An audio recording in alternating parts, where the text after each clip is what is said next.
जय हिंद बच्चों। कल की क्लास में हमने हीट और टेम्परेचर के क्वेश्चंस किए थे और एक क्वेश्चन मैंने आपके लिए भी दिया था कि आप होमवर्क में कीजिए और आपने कमेंट भी किए होंगे। तो हम उस क्वेश्चन को सोल्व कर लेते हैं। हमारा क्वेश्चन था कि 70 डिग्री सेंटीग्रेड को हमें बदलना था केल्विन में और मैंने आपसे कहा था कि आप बदल के देखिए और कमेंट कीजिए। फिर भी हम एक बार इस क्वेश्चन को कर लेते हैं कि हमें बदलना है 70 डिग्री सेंटीग्रेड को क्या में केल्विन में। और हमें पता है कि जब डिग्री सेंटीग्रेड को केल्विन में बदला जाता है तो क्या करते हैं, +273 करते हैं। और यदि डिग्री सेंटीग्रेड में बदलना हो केल्विन को तो क्या करते हैं, -273। तो अभी हमें क्या करना है, डिग्री सेंटीग्रेड को केल्विन में बदलना है। तो हम जोड़ेंगे 70 में 273 तो हमारे हो जाएगा 343 केल्विन। ठीक है, और आज का हमारा आंसर इस क्वेश्चन का रहेगा 343 केल्विन। और आपने भी ये सोल्व किया होगा तो आपके भी यही वैल्यू आई होगी और आपने यही कमेंट किया होगा।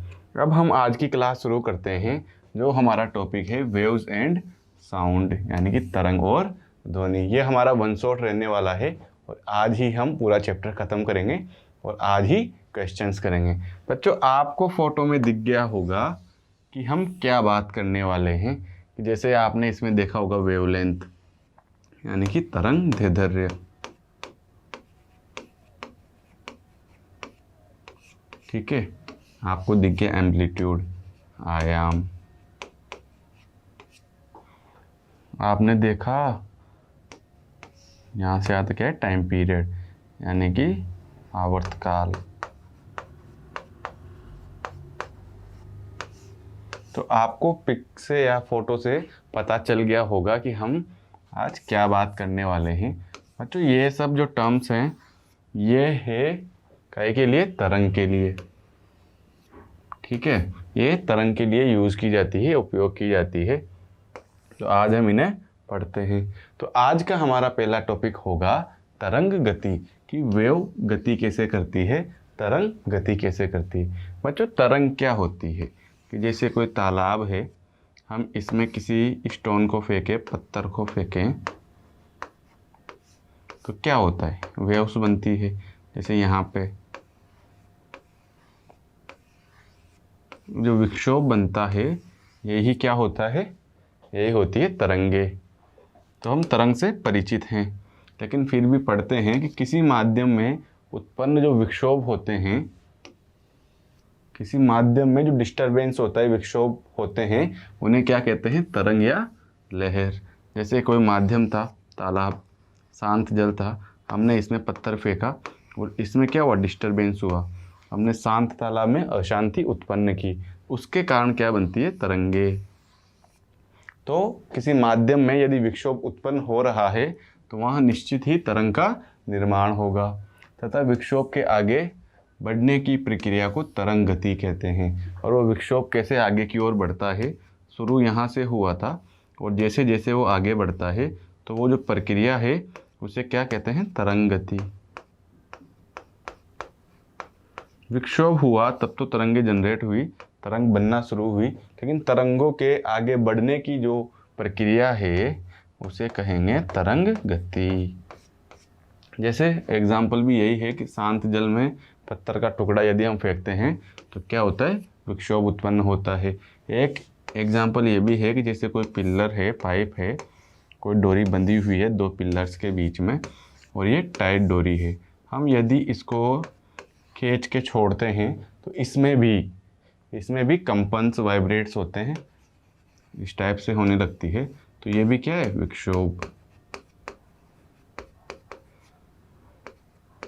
या तरंग लहर। तरंग कह दो, लहर कह दो। तो इस प्रकार से भी हम तरंग या लहर जनरेट करने के लिए सीख सकते हैं। इसके बाद में हमारा टॉपिक है कि तरंगों के प्रकार क्या होते हैं। और जो तरंगों को अलग अलग पैरामीटर्स से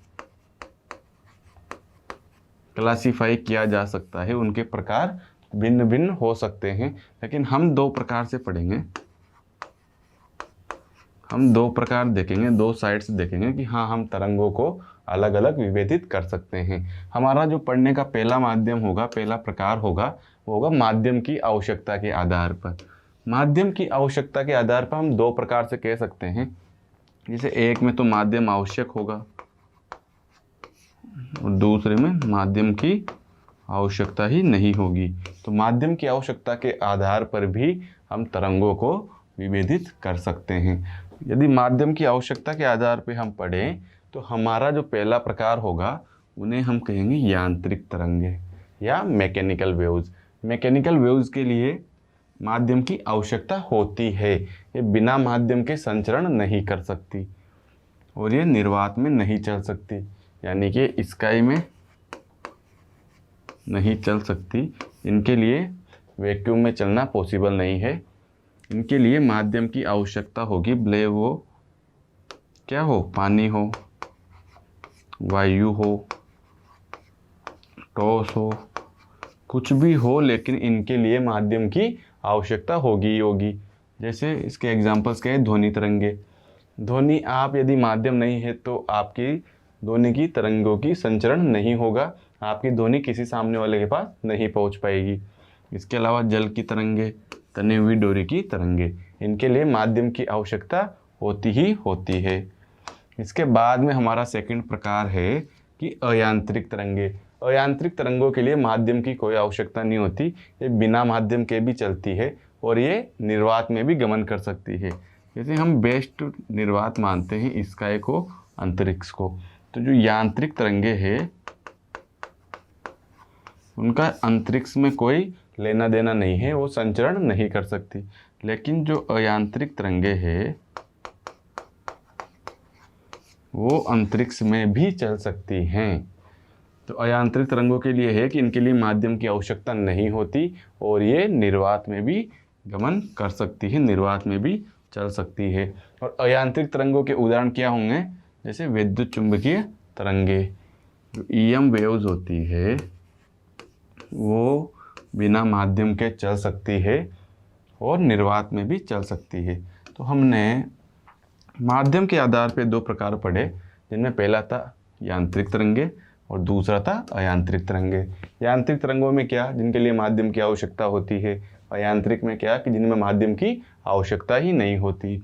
यांत्रिक तरंगों के उदाहरण हमने पढ़े, जैसे ध्वनि की तरंगे, जल की तरंगे, तनी हुई डोरी की तरंगे।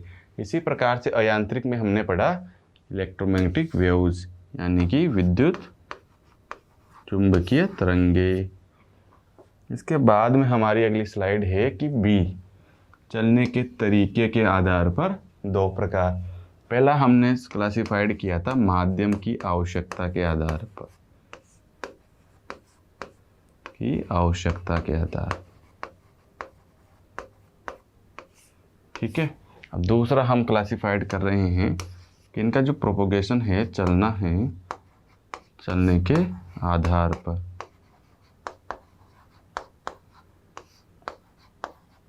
हम दो प्रकार से क्लासिफाइड करने वाले हैं और दोनों के हम प्रकारों पर ध्यान देंगे। तो जो पहला प्रकार होगा अनुप्रस्थ तरंगे और दूसरा होगा अनुदैर्ध्य तरंगे।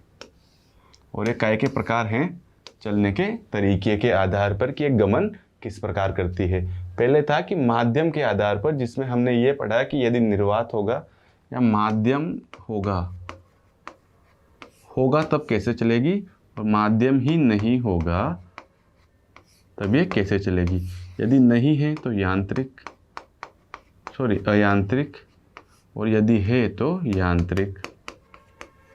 और यांत्रिक में एग्जाम्पल क्या था, जैसे पानी में पत्थर, ठीक है, तो वो होती है यांत्रिक, उनके लिए माध्यम की आवश्यकता होती है। और अयांत्रिक में क्या था, इलेक्ट्रोमैग्नेटिक तरंगे, ठीक है। तो अनुप्रस्थ तरंगों में ऐसा है कि इनके लिए जो चलने की दिशा है, जैसे यहाँ से तरंग जनरेट हो रही है और वो आगे की ओर बढ़ रही है, जो चलने की दिशा है और जो वाइब्रेशंस की दिशा है,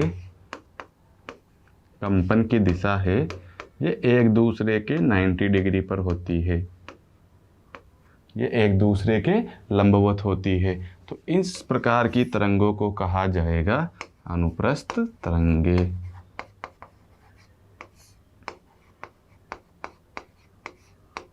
ठीक है, यानी कि द वेव का प्रोपोगेशन क्या डायरेक्शन यानी कि चलने की दिशा और जो उसके कंपन्स हैं उसके बीच में यदि कोण 90 डिग्री का है, लंबवत है, तो उन्हें क्या कहेंगे?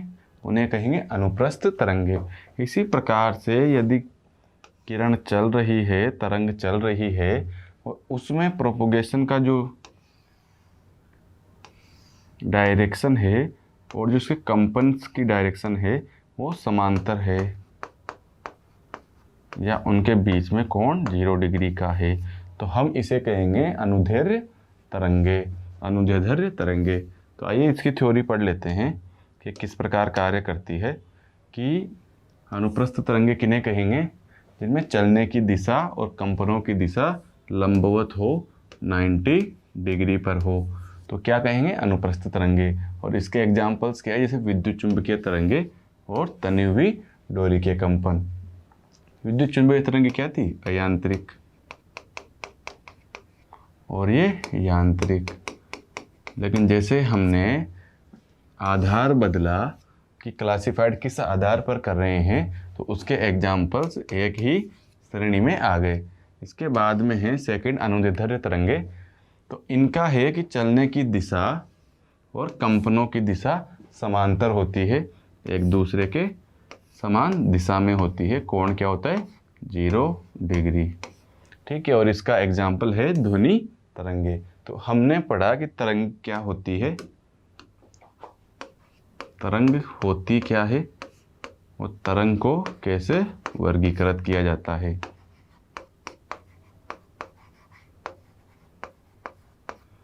हमने 2 पॉइंट पढ़े। वर्गीकरण में हमने 2 आधार पर वर्गीकरण किया, एक तो माध्यम की आवश्यकता के आधार पर और दूसरा ही उसका चलने के आधार पर, उसके प्रोपोगेशन के आधार पर। और दोनों में क्या पढ़े? 2 प्रकार पढ़े। इसके बाद हमारा अगला टॉपिक होगा कि तरंगदैर्घ्य क्या होती है। हमने एग्जाम्पल भी हमने तरंगदैर्घ्य के बारे में शुरुआत में देखा था कि इसे वेवलेंथ भी कहते हैं, और ये क्या होती है हम यहाँ पर देख लेते हैं। तो बच्चों, ये है प्रोपोगेशन ऑफ तरंग, एक वेव बनाई हुई है, और इसमें वेवलेंथ किसे कहेंगे? कि जो सुरंग है या गर्त है, तो उसका जो पूरा दोलन है उसके बीच में जो दूरी होगी, जो तय की गई दूरी है, उसे क्या कहेंगे? तरंगदैर्घ्य। यानी कि किसी भी वेव के लिए, जैसे हम कोई वेव बना रहे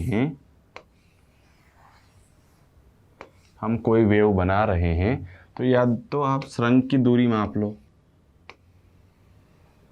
या आप गर्त की दूरी माप लो, तो उसके बीच में जो दूरी होगी उसे क्या कहेंगे? तरंगदैर्घ्य। यानी कि सुरंग और गर्त के मध्य जो दूरी होती है उसे क्या कहते हैं? वेवलेंथ।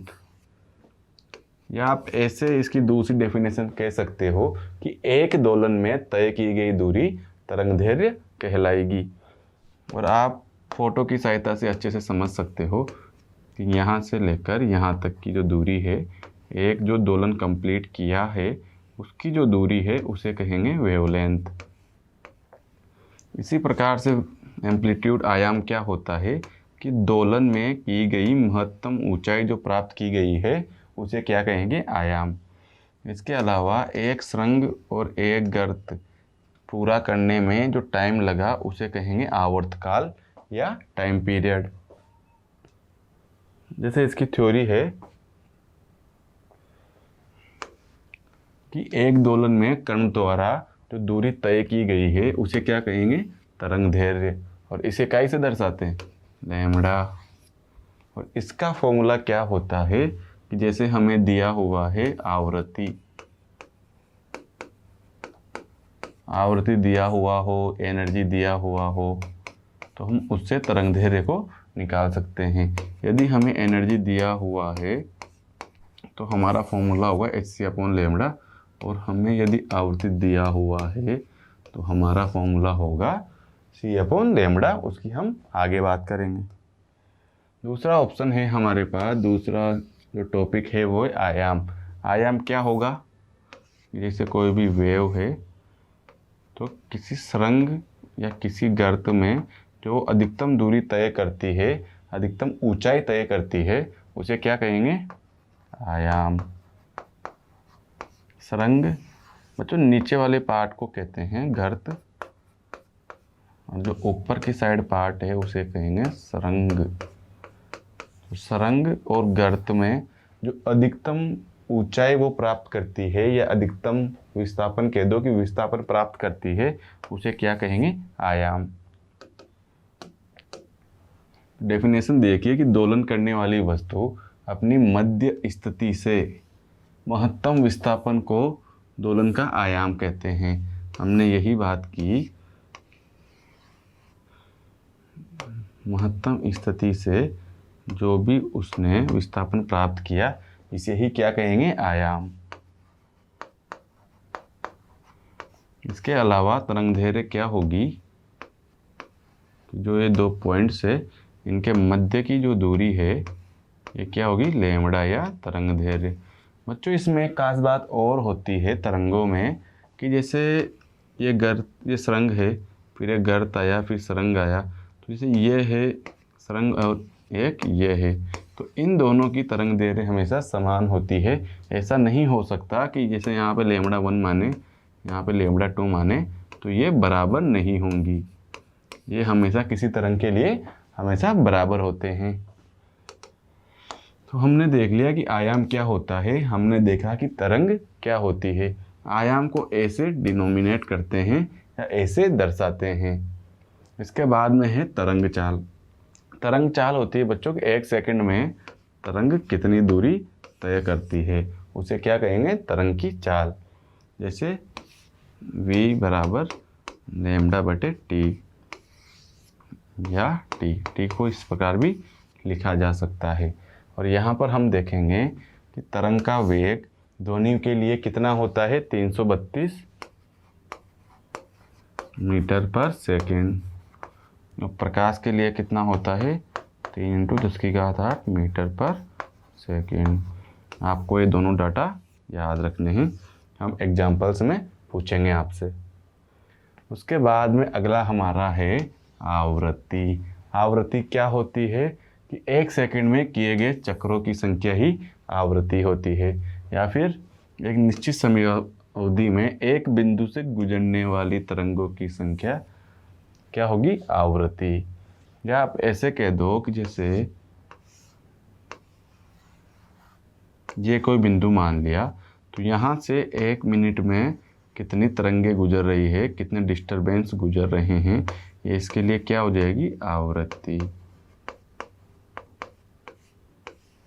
ठीक है, ये इन दोनों के बीच की दूरी लैम्बडा, और इसे क्या कहेंगे? एम्पलीट्यूड। तो इस प्रकार से एक फोटो में आपको सारा क्लियर हो गया। तो आवृत्ति क्या होगी? 1 सेकंड में किए गए चक्रों की संख्या आवृत्ति कहलाएगी। और इसको किस प्रकार से दर्शाते हैं? जैसे या तो f से बोलेंगे या फिर न्यू से इसको दर्शाते हैं, और इसका मान होगा 1/, आवर्तकाल या 1/, समय, या फिर इसको कह देंगे c/लैम्बडा। आवृत्ति को कैसे निकाल सकते हैं हम? प्रकाश के जो चाल है उसमें यदि लैम्बडा का भाग दिया जाए या तरंग दैर्ध्य का भाग दिया जाए,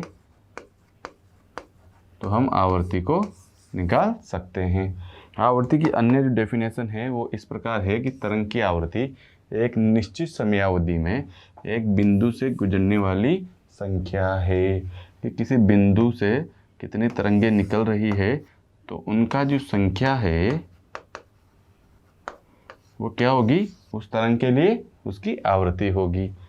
जो तरंगें अधिक तेजी से चल रही है, उनकी आवृत्ति धीमी गति से चलने वाली तरंगों की तुलना में अधिक होती है। क्यों होती है? क्योंकि आवृत्ति क्या है? एक बिंदु से गुजरने वाली तरंगों की संख्या। यदि कोई धीरे चल रहा है तो उसकी आवृत्ति कम होगी, जो ज़्यादा चल रहा है तो उसकी आवृत्ति ज़्यादा होगी। जिनकी गति ज़्यादा है वो किसी पॉइंट से ज़्यादा बार निकल पाएंगे। यदि स्पीड से चल रहे हैं तो इस पॉइंट को ज़्यादा बार क्रॉस कर पाएंगे, और धीरे चल रहे हैं इस पॉइंट को कम क्रॉस कर पाएंगे, और जो ज़्यादा क्रॉस कर रहा है उसकी आवृत्ति ज़्यादा होगी, जो कम क्रॉस कर रहा है उसकी आवृत्ति कम होगी। इसके बाद हमारा टॉपिक रहेगा विद्युत चुंबकीय तरंगे। विद्युत चुंबकीय तरंगे क्या होती है कि जैसे कोई तरंग है,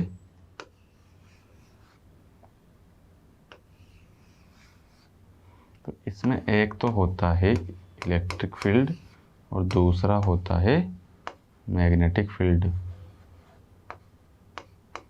और दोनों साथ में गति करे, विद्युत क्षेत्र भी साथ में गति करे और चुंबकीय क्षेत्र भी साथ में गति करे, तो वो बनाते हैं विद्युत चुंबकीय तरंगे। ठीक है, जिसमें विद्युत क्षेत्र और चुंबकीय क्षेत्र साथ में गति करते हैं, वो तरंगों से क्या बनता है, उनसे क्या बनता है, विद्युत चुंबकीय तरंगे। इन्हें कहते हैं ईएम वेव्स। तो आइए इसके बारे में जानकारी लेते हैं कि जिन तरंगों के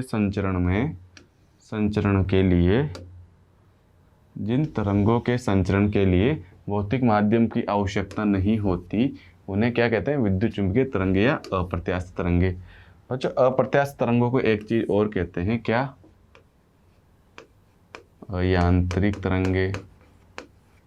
कैसे अयांत्रिक क्यों कहेंगे, क्योंकि इनके लिए निर्वात में भी गमन करने की सुविधा होती है, और ये निर्वात में भी गमन करते हैं, इनके लिए माध्यम की आवश्यकता नहीं होती है, इसलिए इन्हें कहते हैं अयांत्रिक तरंगे। उसके साथ में ये क्या थी, अनुदैर्ध्य तरंगे, उसका भी ये उदाहरण थी।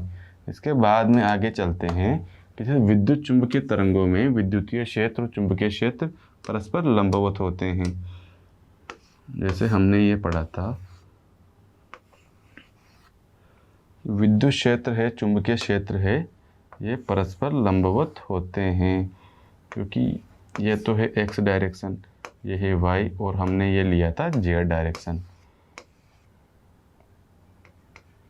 ठीक है, तो ये आपस में जब गति करते हैं दोनों, तो परस्पर लंबवत होते हैं।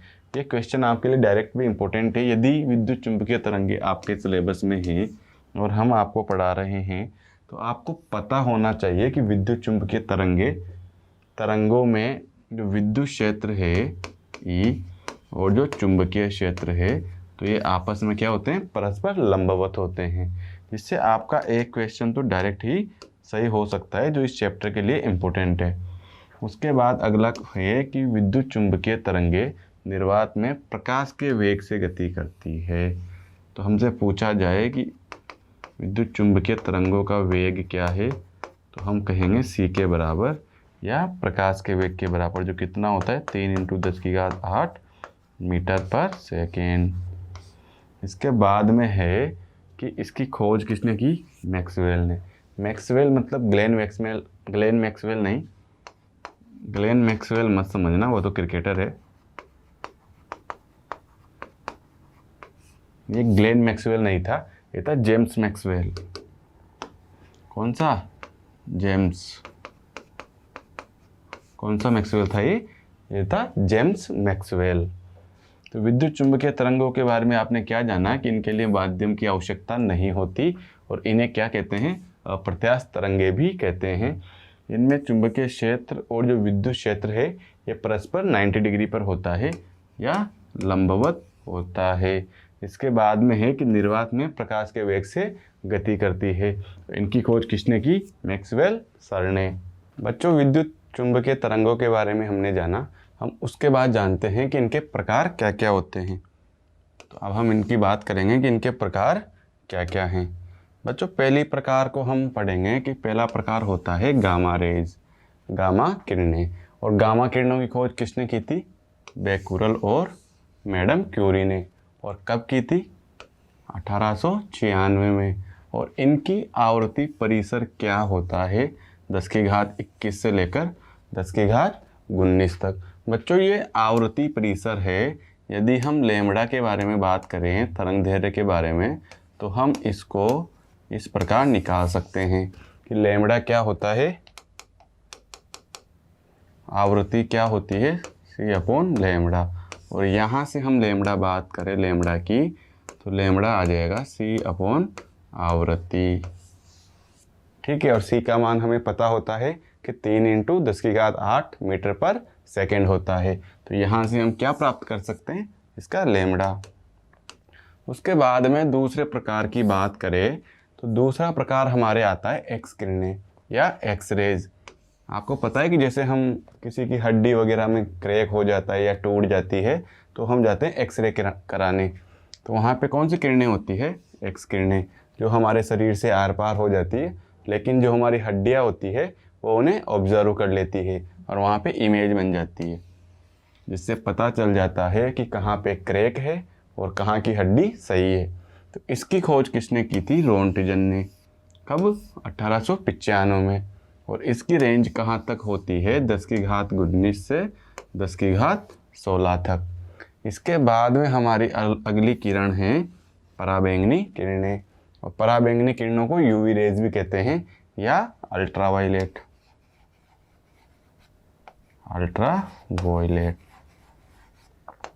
ठीक है, यूवी या अल्ट्रावायलेट भी कहते हैं। इसकी खोज किसने की थी, रिक्टर ने या रीटर ने। कब, 1801 में। और इसकी रेंज कहाँ तक होती है, 10⁻16 से लेके 7.5 × 10⁻14 तक। और ये सब चीज़ें किस में, हर्ट्ज में या 1/मीटर में। ठीक है, इसके बाद में अगली हमारी किरण होगी दृश्य विकिरण या विजिबल रेडिएशन, जहाँ पे हम देख पाते हैं। बच्चों, हम जो देख पा रहे हैं एक दूसरे को या पूरी पृथ्वी को, तो हम क्यों देख पा रहे हैं, क्योंकि हम दृश्य विकिरणों में देख पाते हैं, इस रेंज में हम देख पाते हैं। और इसकी रेंज क्या है बच्चों, 7.5 × 10⁻14 हर्ट्ज से -3.7 × 10⁻14 हर्ट्ज तक। सॉरी, ये माइनस नहीं, प्लस में ही है, 3.7 × 10⁻14 हर्ट्ज तक हम देख पाते हैं। इसके बाद है कि अवरक्त किरणें, इंफ्रारेड रेडिएशन, जो हमारे मोबाइल में भी जब हम फाइल ट्रांसफ़र करते हैं तो उसमें ये काम में आती है। हम जो फाइल ट्रांसफ़र करते हैं वो स्पीड से होता है, वो किन किरणों के कारण होता है, इंफ्रारेड रेडिएशन के कारण। और इसकी खोज किसने की थी, हर्शले ने। कब, 1800 में, सन 1800 में। और इसकी रेंज क्या होती है, 3.7 × 10⁻14 से 10⁻11 तक। उसके बाद में अगला हमारा प्रकार होगा लघु रेडियो तरंगे या माइक्रो तरंगे, जो किस में काम में ली जाती है, माइक्रोवेव ओवन में। और इसकी खोज किसने की थी, हेनरिक हर्ट्ज ने, जिसके नाम पर इसका मात्रक जो होता है आवृत्ति का वो क्या होता है, हर्ट्ज। और खोज कब की थी, 1888 में। और इसकी रेंज बताई 10⁻11 से 10⁻7 हर्ट्ज तक। इसके बाद में हमारा अंतिम प्रकार है रेडियो तरंगे, लॉन्ग रेडियो वेव्स। इसकी खोज किसने की थी, मार्कोनी ने। हम जानते हैं कि रेडियो की खोज भी मार्कोनी ने की थी और इन तरंगों की खोज भी मार्कोनी ने की है। कब की, 1895 में। और इसकी रेंज क्या है, 10⁻7 से कम, 10⁻7 से कम रेंज में कौन सी किरणें, रेडियो तरंगे। एक बार और समझ लीजिए कि जैसे गामा रेज है, तो गामा रेज की खोज किसने की, बेकुरल और मैडम क्यूरी ने। और कब की, 1896 में। और इसकी रेंज क्या है, 10⁻21 से 10⁻19। उसके बाद में सेकंड है एक्स रेज। एक्स रेज की खोज रोंटगन ने। इसकी रेंज क्या, 10⁻19 से 10⁻16। उसके बाद में थर्ड जो विकिरण है वो है पराबैंगनी किरणें। इनकी खोज रिक्टर ने। और इनका जो रेंज है 10⁻16 से 7.5 10⁻14 तक। उसके बाद में अगली विकिरण है दृश्य विकिरण। इनकी खोज न्यूटन ने। और 10⁻14 से 10⁻14 ही है, लेकिन इसमें एक रेंज दी हुई है, 7.5 10⁻14 से 3.7 10⁻14 तक हम देख पाते हैं। बच्चों, हम दृश्य विकिरणों के कारण ही देख पाते हैं। हम इसी रेंज में EM वेव्स को देख सकते हैं। इसके अलावा और कोई सी भी रेंज नहीं है जिनमें हम देख पाएँ। उसके बाद में था 3 प्रकार और बचे हुए थे, अवरक्त रेडियो और लघु रेडियो या दीर्घ रेडियो। और लघु रेडियो को क्या कहते हैं, माइक्रोवेव्स भी कहते हैं। अवरक्त की खोज हर्सले ने की थी और इसकी रेंज थी 3.7 10⁻14 से 10⁻11 तक। उसके बाद में आई बात माइक्रोवेव्स की या शॉर्ट रेडियो वेव्स की। तो इनकी खोज की थी हेनरिक हर्ट्ज ने, कब, 1888 में, और इसकी रेंज थी 10⁻11 से 10⁻7 तक। इसके बाद में आती है रेडियो वेव्स या लॉन्ग रेडियो वेव्स। इनकी खोज की थी मार्कोनी ने और इसकी रेंज थी 10⁻7 हर्ट्ज से कम। तो इनके उपयोग और इनके स्रोत भी पढ़ लेते हैं कि जैसे गामा रेज है, तो गामा रेज बनती कैसे है, हम कैसे प्राप्त कर सकते हैं। तो गामा रेज बनती है परमाणु के नाभिक के विघटन होने पर। हमने विखंडन अभिक्रिया पढ़ी थी, तो उसमें भी गामा रेज बनी थी। इसके अलावा हमने पढ़ा था रेडियो सक्रियता।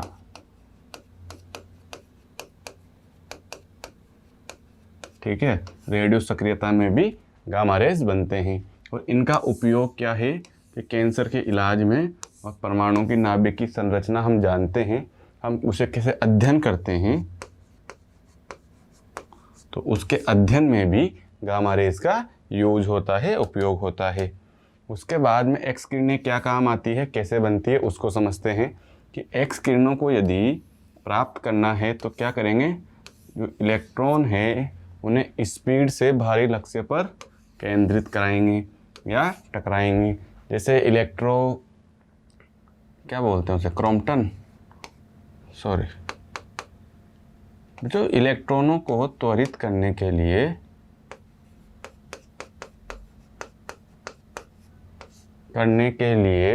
जो यंत्र बनाए जाते हैं, उनके द्वारा यदि हम इलेक्ट्रॉनों को किसी लक्ष्य पर केंद्रित कराएंगे तो हमें क्या मिलेगी, एक्स रेज। जो प्रभाव किस में देखने को मिलता है, एक्सरे की जो मशीन होती है उसमें एक्सरे जनरेट किया जाता है और वो इसी प्रकार से जनरेट किया जाता है।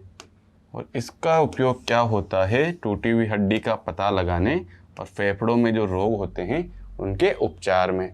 उसके बाद में है पराबैंगनी किरणें, यूवी रेज। यूवी रेज क्या काम आती है, उससे पढ़ने के पहले हम पता करते हैं कि यूवी रेज के स्रोत क्या क्या हैं। तो बच्चों, यूवी रेज सूर्य से मिलती है, विद्युत आर्क से मिलती है, स्पार्क तथा आयनित गैसों से मिलती है।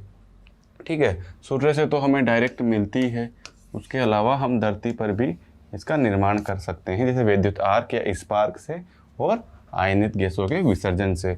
इसके अलावा इसका उपयोग है, जैसे हम तो क्या, जैसे डॉक्टर्स होते हैं, वो किसी के कैंसर हो जाता है तो उन जो बैक्टीरियाज होते हैं उनको यूवी रेज गिरा के नष्ट कर देते हैं, क्योंकि ये पावरफुल होती है।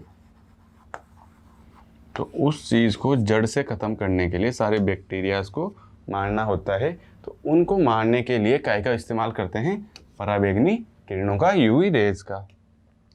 उसके बाद में अगला हमारा है दृश्य विकिरण, आयनित गैसों व तापदीप्त वस्तुओं से।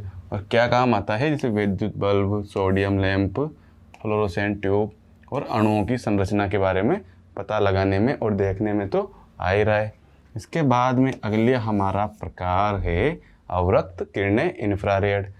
इंफ्रारेड किससे निकलेगी, गर्म वस्तुओं से और सूर्य से। इसका उपयोग क्या होता है कि जो पौधघर होते हैं, पौधघर समझते हो, जहाँ पे बहुत सारे पौधे रखे हुए होते हैं, या नर्सरी बोल दो, नर्सरी में पौधों को गर्म रखने के लिए अवरक्त किरणों का यूज किया जाता है। उसके बाद में अगला हमारा है लघु रेडियो तरंगे या माइक्रो तरंगे। कैसे जनरेट होती है, मैग्नेट्रॉन जो नलिका होती है उसमें धारा प्रवाहित करते हैं तो रेडियो तरंगे या माइक्रो तरंगे जनरेट होती है, और विद्युत परिपथ में।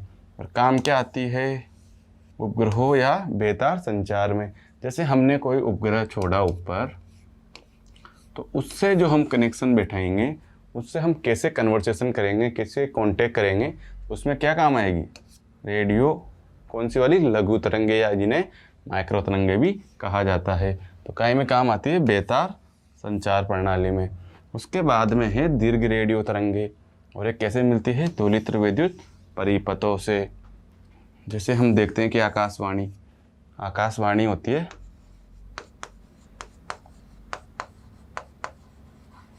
तो आकाशवाणी का अस्तित्व दीर्घ रेडियो तरंगों के कारण ही है। वो एक फ्रीक्वेंसी सेट करते हैं, आवृत्ति सेट करते हैं, जहाँ पे हम उनकी बात को सुन पाते हैं, गाने सुन पाते हैं। तो कैसे होता है? रेडियो तरंगों की सहायता से। और रेडियो तरंगों का क्या काम आता है? टीवी और रेडियो के संचरण में। बच्चों, तो हमने पढ़ा तरंगों के बारे में कि तरंग क्या होती है,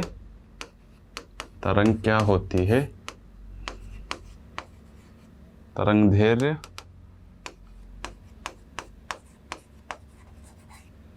आयाम, आवर्तकाल और सभी प्रकार के जो प्रकार हो सकते हैं तरंगों के, उन सब के बारे में हमने जाना। और तरंगों के प्रकार भी हमने अच्छे से पढ़े थे। और हमारे चैप्टर का नाम ही है तरंग और साउंड और ध्वनि। तो हमने फर्स्ट हाफ कंप्लीट कर लिया है, और हम सेकंड हाफ यानी कि ध्वनि के बारे में जानकारी लेंगे। तरंग के बारे में हमने एनफ जानकारी प्राप्त कर ली है। तो आइए ध्वनि को देखते हैं कि ध्वनि क्या होती है। बच्चों, ध्वनि क्या होती है? जो हम सुन रहे हैं, मैं बोल रहा हूँ, आप सुन रहे हैं, ये क्या है? ध्वनि है। तो ध्वनि एक प्रकार का क्या है? अणुओं की गति के कारण होता है। ध्वनि किसके कारण होता है? जैसे कोई यहाँ पर बोल रहा है, कुछ भी साउंड कर रहा है, तो ये सामने वाले के पास कैसे पहुँच रहा है? एज ए कंपन। कैसे पहुँच रहा है? कंपन से। इसके लिए क्या होती है? माध्यम की आवश्यकता होती है। यदि हम निर्वात में बोले तो आवाज़ एक दूसरे के पास नहीं जाएगी, लेकिन माध्यम की आवश्यकता होती है, और वायु के माध्यम से सबसे तेज आवाज़ एक दूसरे तक पहुँच सकती है। तो ध्वनि को जानते हैं कि ध्वनि एक प्रकार का कंपन है, जिसकी उत्पत्ति अणुओं की गति के कारण होती है। ठीक है। ध्वनि अनुदैर्घ्य तरंगों के रूप में चलती है। क्यों? क्योंकि इसके लिए माध्यम की आवश्यकता होती है। यदि माध्यम की आवश्यकता नहीं होती तो हम इसे यांत्रिक तरंगों की जगह अयांत्रिक में रखते हैं, तथा ये अनुदैर्घ्य तरंगों के रूप में चलती है। क्यों? क्योंकि इसमें जो प्रोपोगेशन होता है, संचरण होता है, उसमें इसके कंपन और संचरण दोनों के मध्य कोण कितना होता है? 0 डिग्री। कैसे? क्योंकि कंपन और इसका संचरण, आगे बढ़ने का तरीका, दोनों एक दूसरे के समांतर होते हैं, इसलिए ये अनुदैर्घ्य तरंगे होती है और अनुदैर्घ्य तरंगों के रूप में चलती है। और ध्वनि एक प्रकार की ऊर्जा है। ध्वनि को एनर्जी कह सकते हैं। ध्वनि की 4 टोसों में सबसे ज़्यादा होती है, फिर द्रवों में होती है और फिर गैस में होती है। यदि हम प्रकाश की चाल की बात करें तो प्रकाश निर्वात में सबसे ज़्यादा होगा, उसके बाद में आएंगी वायु, फिर आएगा द्रव, फिर आएगी क्या? ठोस। ठीक है। लेकिन इसका उल्टा बात करें तो वो होता है ध्वनि के लिए, कि सबसे ज़्यादा टोसों में, फिर द्रव में, फिर गैस में, और निर्वात में तो 0 हो जाएगा। इसके बाद में है कि ध्वनि एक माध्यम से दूसरे माध्यम में जाती है तो ध्वनि की चाल बदलेगी, आवृत्ति नहीं बदलेगी, तरंगदैर्घ्य भी बदल जाती है। ये इम्पोर्टेंट टॉपिक है कि आवृत्ति नहीं बदलेगी, भले ही तरंगदैर्घ्य बदल जाए। तो एक माध्यम से, जैसे ऊपर वायु है, नीचे जल है, तो यदि ऊपर से नीचे या नीचे से ऊपर जब ध्वनि जाएगी, ठीक है, एक माध्यम से दूसरे माध्यम में प्रवेश करेगी, तो उसकी स्पीड कम ज़्यादा हो जाएगी, लेकिन फ्रीक्वेंसी सेम टू सेम बनी हुई रहेगी, बदलेगी नहीं। उसके बाद में है कि ध्वनि की चाल विभिन्न माध्यमों में किस प्रकार बदलती है, किस प्रकार होती है। कि यदि हम बात करें टॉसों की, तो टॉस में ध्वनि की चाल सबसे ज़्यादा होती है, और टॉस में भी यदि लोहे की बात करें तो लोहे में 5130 मीटर पर सेकेंड होती है। स्टील की बात करें तो स्टील में होगी 5960 मीटर पर सेकेंड। इसी के साथ निकेल की बात करें तो उसमें 6040 मीटर पर सेकेंड, 6040,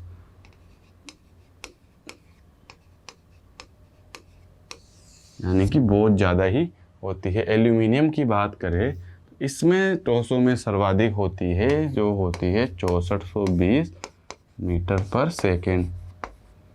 वैसे तो सब टॉसों में ज़्यादा ही होती है, लेकिन अगर टॉसों की पर्टिकुलर बात करें तो एल्यूमिनियम में सबसे ज़्यादा होगी, जो कितनी होगी 6420 मीटर पर सेकेंड। इसके बाद में है कि द्रवों में किस प्रकार होती है। तो द्रवों की बात करें तो समुद्री जल में 1531 मीटर पर सेकेंड होगी। यार शुद्ध जल की बात करें तो इसमें होगी लगभग 1500 मीटर पर सेकेंड। इसके बाद में है गैस, और गैसों में ध्वनि की चाल सबसे कम होती है, और कितनी होती है कि जैसे सामान्य हवा है, वातावरण की हवा है, उसमें 344 मीटर पर सेकेंड। उसके बाद में पर्टिकुलर हाइड्रोजन की बात करें तो इसमें हो जाएगी सबसे ज़्यादा 1284 मीटर पर सेकेंड। हीलियम की बात करें तो इसमें होगी 972 मीटर पर सेकेंड। और यदि हम ऑक्सीजन की बात करें तो ऑक्सीजन में सामान्य वायुमंडल में जो गैसेज होती है, जो हवा होती है, उससे भी कम देखने को मिलती है और रह जाती है ओनली 316 मीटर पर सेकेंड। तो इस प्रकार से हमने ध्वनि की विभिन्न माध्यमों में चाल की बात की। उसके अलावा माध्यमों में जो सबसे ज़्यादा और सबसे कम जिन पदार्थों में होती है उनकी बात की। जैसे टॉसों में बात करें तो एल्यूमिनियम में सबसे ज़्यादा होती है, और कितनी होती है 6420 मीटर पर सेकेंड। और जल की बात करें तो समुद्री वाले में ज़्यादा होगी, जो 1531 मीटर पर सेकेंड होगी, तथा शुद्ध जल की बात करें तो समुद्री जल की तुलना में कम होगी। उसके बाद में हम मिश्रित हवा की बात करें, या वायुमंडल में जो हम हवा महसूस करते हैं या हवा लेते हैं, तो उसकी बात करें तो उसमें 344 मीटर पर सेकंड होगी। लेकिन यदि हम पर्टिकुलर हाइड्रोजन की बात करें तो हाइड्रोजन में ये बढ़ के 1284 मीटर पर सेकंड तक पहुंच जाती है। उसके बाद में यदि ऑक्सीजन की बात करें तो जो नॉर्मल हवा थी उसकी तुलना में भी कम, और ओनली 316 मीटर पर सेकंड ध्वनि की चाल रह जाती है। इसके बाद एक पॉइंट है कि हवा में 0 डिग्री सेंटीग्रेड पर ध्वनि की चाल 322 मीटर पर सेकंड होती है, और ताप को 1 डिग्री सेंटीग्रेड बढ़ाया जाए तो ध्वनि की चाल 0.61 मीटर पर सेकंड बढ़ जाती है। ये इम्पोर्टेंट नोट है कि ध्वनि की चाल टेम्परेचर पर निर्भर करती है क्या? हाँ सर, करती है। ताप पर निर्भर करती है। और किस प्रकार से निर्भर करती है कि यदि तापमान को 1 डिग्री सेंटीग्रेड बढ़ाया जाए तो ध्वनि की चाल कितनी बढ़ेगी? 0.61 मीटर पर सेकंड। और नॉर्मली 0 डिग्री सेंटीग्रेड पर कितनी होती है? 322 मीटर प्रति सेकंड। ठीक है, तो ये नोट आपको अच्छे से याद रखना है, क्योंकि यदि हमसे पूछ लिया जाए कि 10 डिग्री पर बताओ, 10 डिग्री सेंटीग्रेड पर ध्वनि की चाल बताओ, तो 322 तो 0 पर है। उसके बाद में क्या करेंगे? प्लस करेंगे 10 इंटू 0.61, तो आंसर क्या हो जाएगा? 328.1 मीटर पर सेकेंड। तो हमें ये कैसे आया? क्योंकि हमें नोट याद था क्या कि 322 तो होती है 0 डिग्री सेल्सियस पर, उसके बाद में 1 बढ़ाएंगे तो कितना बढ़ेगा? 0.61। तो हमने बढ़ाया 10, तो कितना बढ़ेगा? 6.1, और वो 322 में जोड़ने पर हमें मिल गया कि 10 डिग्री सेंटीग्रेड पर ध्वनि की चाल कितनी होगी। उसके बाद में है ध्वनि की आवृत्ति, कि ध्वनि की आवृत्ति किस प्रकार बदलती है।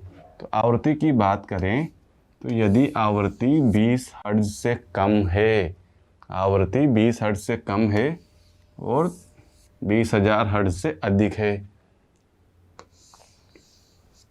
ये इस प्रकार है जैसे ध्वनि की 3 तरंगें दी हुई है, ठीक है। एक तो अवश्रव्य जिसे हम सुन नहीं सकते, एक श्रव्य ध्वनि जिसे सुन सकते हैं, और एक प्राश्रव्य जो सुनने की लेवल के ऊपर है।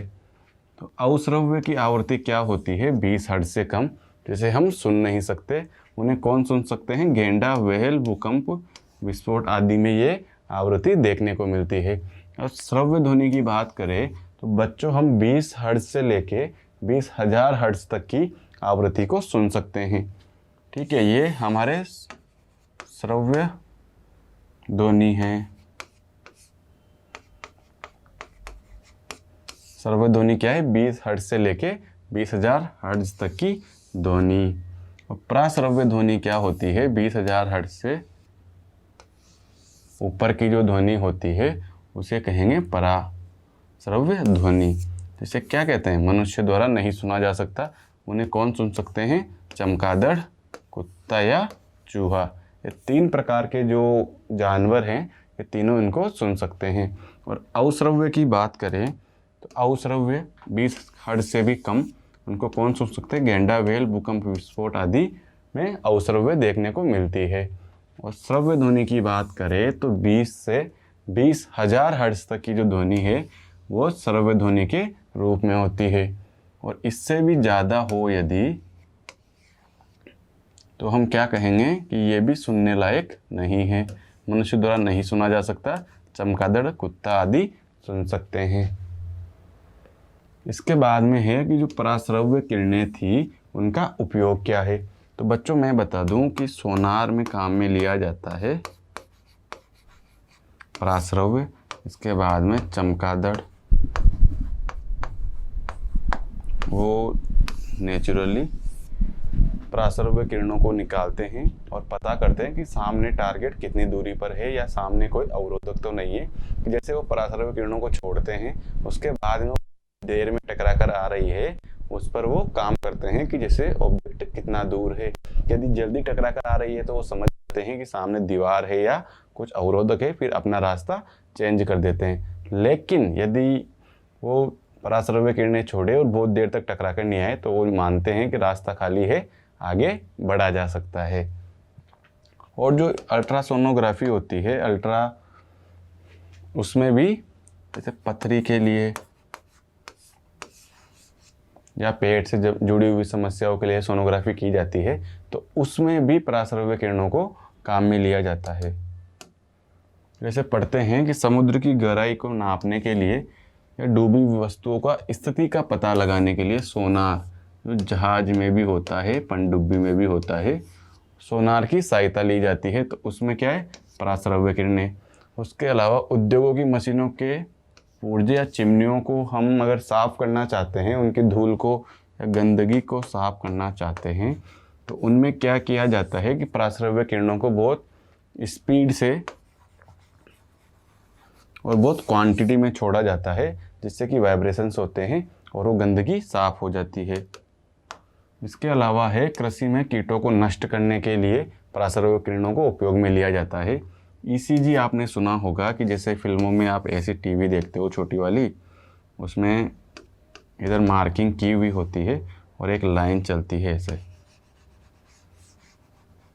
तो वो क्या होती है? ईसीजी होती है। वो क्या करती है? हृदय जो रिस्पॉन्स कर रहा है, हमारा हृदय किस प्रकार से चल रहा है, धड़कनें कितनी ऊपर ज़्यादा हो रही है, कम ज़्यादा हो रही है और कितनी हो रही है, उसके बारे में क्या पता लगाते हैं? ईसीजी की। वो अच्छे से काम भी कर रहा है या नहीं कर रहा है और कितनी देर तक हम रह सकते हैं अभी, उसके बारे में किससे पता चलता है? ईसीजी से, कि हमारा तबीयत कैसा है और हृदय किस प्रकार से रिस्पॉन्स कर रहा है, इसका पता करते हैं इलेक्ट्रोकार्डियोग्राफी या ईसीजी से। उसके बाद में है कि अल्ट्रासोनोग्राफी, जैसे भ्रूण जांच, पथरी, ट्यूमर या सब में काम में ली जाती है। उसके बाद में है कि कुछ जंतु जैसे कुत्ते, डॉल्फिन, चमगादड़ इन तरंगों को सुन पाते हैं और चमगादड़ से इन तरंगों को उत्पन्न भी किया जा सकता है। चमगादड़ उच्च तारत्व कि पराश्रव्य किरणों को छोड़ते हैं, अपने शिकारों को खोजता है और अवरोधक का भी पता लगाता है, जैसे सामने किसी चीज़ से टकराने वाला है या रास्ता खाली है, अपने रास्ते का निर्धारित करता है। उसके बाद में है कि पराश्रव्य ध्वनि का उपयोग धातु के ब्लॉकों में दरार का पता लगाने के लिए भी किया जाता है। जैसे कोई धातु है, उसमें यदि एक कॉर्नर से पराश्रव्य किरणों को छोड़ा जाएगा और वो यदि धातु में ही रहते हैं या धातु के बाहर कट में से बाहर निकल जाते हैं, तो उससे पता लगाया जाता है कि धातु के ब्लॉक में दरार है या नहीं है। उसके बाद में है कि ध्वनि के लक्षण क्या होते हैं। हमने ध्वनि के बारे में पढ़ा, जो हम सुन सकते हैं उस ध्वनि के बारे में पढ़ा, जो नहीं सुन सकते उस ध्वनि के बारे में पढ़ा। अब ये समझते हैं कि ध्वनि में अंतर क्या होता है। मैं बोल रहा हूँ, आप बोल रहे हो, हमारी पिच अलग अलग हो सकती है, हमारी इंटेंसिटी अलग अलग हो सकती है। तो ये किस प्रकार निर्भर करता है उसके बारे में जानते हैं कि जो इंटेंसिटी होती है, हम तीव्रता की बात करें कि ध्वनि की तीव्रता किस प्रकार बदलती है, तो तीव्रता क्या होती है, ध्वनि का एक लक्षण होता है जिसके कारण ध्वनि धीमी और प्रबल सुनाई देती है। धीरे धीरे बोलना या जोर से बोलना किस पर निर्भर करेगा, तीव्रता पर। ठीक है, तीव्रता आयाम पर निर्भर करती है। और आयाम क्या होता है कि जैसे कोई वेव है तो एक दोलन में जो अधिकतम विस्थापन तय करेगा, जो अधिकतम विस्थापन होगा वही क्या होगा, आयाम। और एक दोलन में तय की गई दूरी कितनी होगी, तरंगदैर्घ्य के बराबर। और एक कंप्लीट दोलन करने में लगा समय क्या होगा, आवर्तकाल के बराबर। तो तीव्रता किस पर निर्भर करेगी, आयाम पर। और तीव्रता का मात्रक क्या होता है, ध्वनि की तीव्रता का मात्रक होगा वाट प्रति वर्ग मीटर, W/m²। और व्यवहारिक तरीके से बात करें तो हम डेसिबल में या डीबी में इसको मापते हैं। तो ये तो होगी इंटेंसिटी। इंटेंसिटी किस पर निर्भर करती है, आयाम पर। ठीक है, इसका मात्रक क्या होता है, वाट प्रति वर्ग मीटर। और यदि हम व्यवहारिक तरीके की बात करें, ऐसा ही तरीके की बात करें, तो ये हो जाएगा डेसिबल। ठीक है, इंटेंसिटी में आपको ये याद रखना है कि इंटेंसिटी से क्या होता है, आवाज़ धीमी या प्रबल। उसी प्रकार से यदि हम नोट की बात करें तो जो हम सामान्य बोलचाल से भी पहले बात करें कि हम जैसे नॉर्मली करते हैं ना वगैरह, नॉर्मली जैसे एक दूसरे को देख रहे हैं, फुसफुसाहट कर रहे हैं, क्लासरूम में बैठे हुए हैं, तो उसका जो ध्वनि का शोर होगा या कितनी हम ध्वनि उत्पन्न कर रहे हैं, उसका मान होगा 15 से 20 डेसिबल। इतना कम हम क्लास में बात करते हैं, जैसे टीचर पढ़ा रहा है, फिर भी हम अपने दोस्तों से लगे हुए रहते हैं, बात करते रहते हैं बहुत धीरे कि टीचर सुन ना ले। तो वो ध्वनि की यदि हम नॉर्मली किसी से बात करें तो वो ध्वनि 30 से 60 डेसिबल के बीच में होती है। और यदि हम चिल्ला के बात करें, जोर से बात करें, गुस्से में बात करें, तो वो ध्वनि होगी 60 से 70 डेसिबल के बीच में। और जो हम अपने आसपास शादियों में डीजे वगैरह देखते हैं, तो डीजे से इतनी आवाज़ आती है तो वो ध्वनि को हम कह सकते हैं कि वो 100 से 120 डेसिबल के बीच में है। और WHO ने इसके लिए गाइडलाइन तैयार की है कि कौन सी ध्वनि हमारे लिए परफेक्ट है और कौन सी ध्वनि हमारे लिए हानिकारक है। ठीक है, WHO क्या है, वर्ल्ड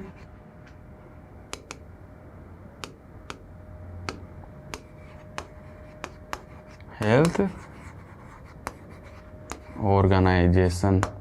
ठीक है, ये क्या करता है कि जो हमारी हेल्थ के लिए बढ़िया चीज़ है, बढ़िया चीज़ों को बताता है कि हमें क्या करना चाहिए जिससे हेल्थ बेस्ट बनी रहे। तो WHO ने कहा है कि हमारे लिए कानों के लिए 45 डेसिबल की जो ध्वनि है वो बेस्ट है, वो हानिकारक नहीं है। और 75 डेसिबल की बात करें तो इससे या इससे ज़्यादा की जो ध्वनि है वो हमारे लिए हानिकारक है। और 150 डेसिबल से अधिक ध्वनि मनुष्य को पागल बना सकती है। तो आप जो लाउड स्पीकर पर या फिर ईयरफोन लगा के फुल वॉल्यूम में आवाज़ में गाने सुनते हो, ये भी आपको पागल बना सकती है। इसलिए जब गाने सुनो या ईयरफोन लगा के कुछ भी करो, ध्वनि सुनो, तो आवाज़ को कम रखिए, नहीं तो आप पागल हो सकते हैं। इसके बाद में है तारत्व। पहले हमने इंटेंसिटी की बात करी। इंटेंसिटी से जो ध्वनि होती है वो धीमी या तेज होती है, और तारत्व से क्या होगी, मोटी या पतली।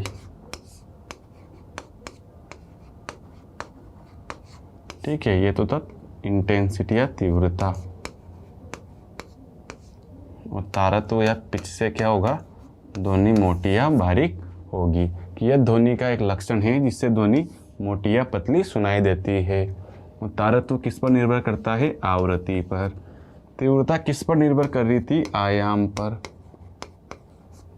और तारत्व किस पर निर्भर करता है, किस पर, आवृत्ति पर। आप ऐसे भी कह सकते हो कि तरंग दैर्ध्य पर निर्भर करता है,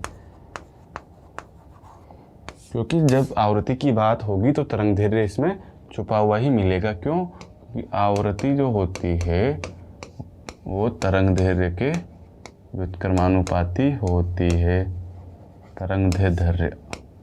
ठीक है, तो किस पर निर्भर करेगा, आवृत्ति पर। लड़की की आवाज़, बिल्ली की आवाज़, मच्छरों के बिनबिनाना आदि तारत्व अधिक होता है। लड़की की आवाज़, ठीक है, बिल्ली की आवाज़, मच्छरों की बिनबिनाहट, तारत्व अधिक होता है। जैसे लड़कों की आवाज़ में कम होता है।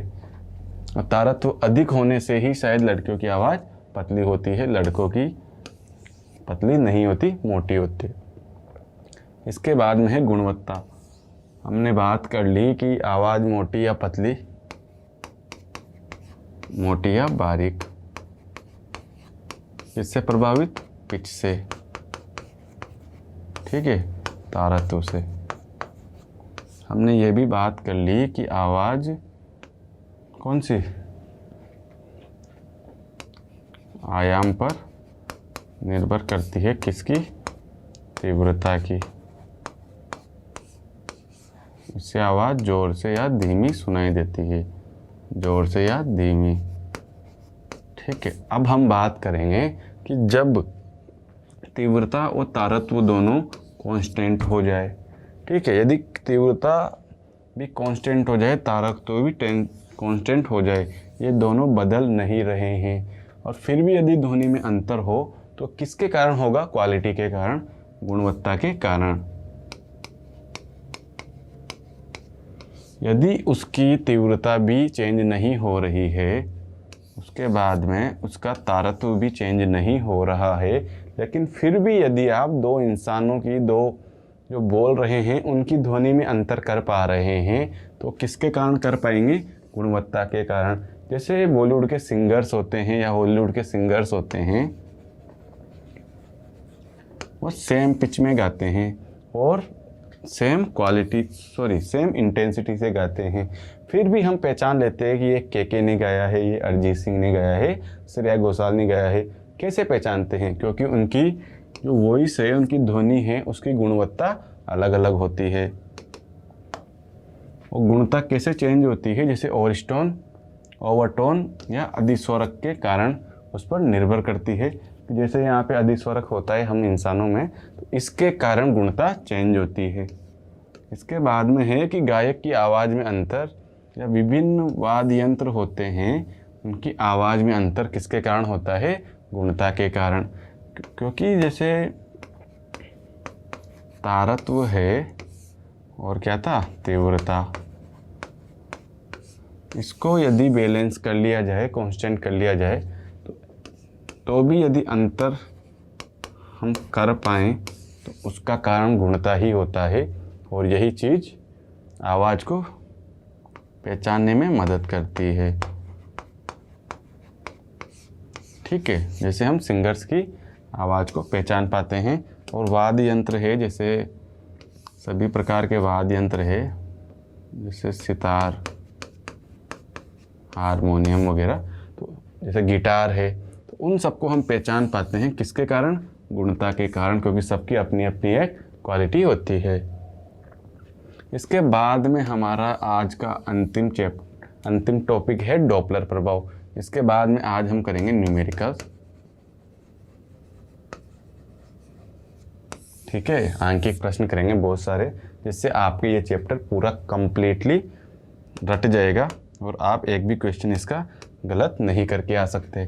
तो डॉपलर प्रभाव क्या होता है, जल्दी से इसको समझ लेते हैं कि जब श्रोता और स्रोत के बीच में आपेक्षिक गति होती है, मतलब जैसे ऑब्जर्वर है, यहाँ पर कोई ऑब्जर्वर है, कोई यंत्र है या फिर कोई इंसान खड़ा हुआ है और हम यहाँ से कुछ कह रहे हैं, हम इससे कुछ बात कर रहे हैं, ठीक है, तो इनके बीच में यदि गति हो रही है, ये भी चल रहा है, ये भी इधर या इधर चल रहा है, आपस में गति कर रहे हैं, तो स्रोत द्वारा उत्पन्न की गई ध्वनि की आवृत्ति श्रोता द्वारा सुनी गई ध्वनि की आवृत्ति से भिन्न होती है।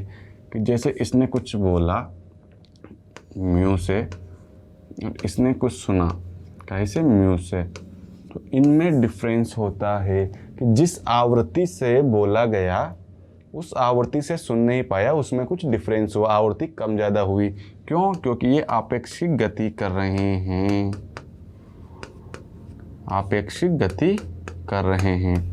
तो आपेक्षिक गति करते हुए यदि उनकी बोली गई और सुनी गई आवृत्ति में कुछ डिफरेंस होता है तो इस प्रकार का अध्ययन किया जाए तो उसे कहेंगे डॉपलर प्रभाव।